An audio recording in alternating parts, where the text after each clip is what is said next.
And a good follow-up will be given even after they have bought the product.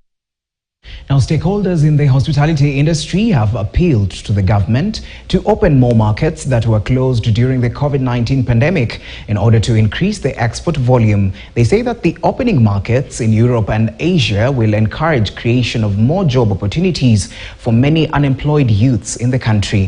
Now, the stakeholders were speaking during the third edition of Regional Food and Hospitality in East Africa.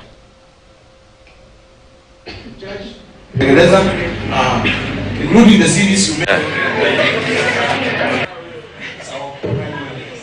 The tourism and hospitality industry has changed greatly.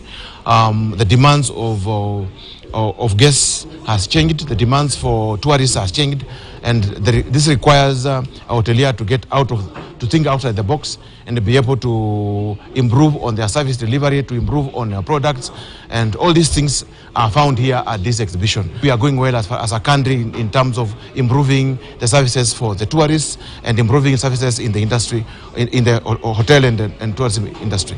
We have a very progressive thinking environment in Kenya, and the government as well. With the Kenya Tourism Board, etc., they are doing a good job in terms of bringing in and marketing Kenya outside there.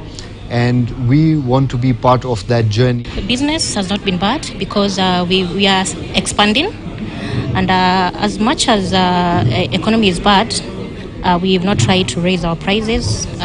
Prices still remain the same to make sure that everyone access our products. What we tell the government to do is give us a platform, like maybe in the expos like this, we can have government sponsored, like just the previously concluded climatic year.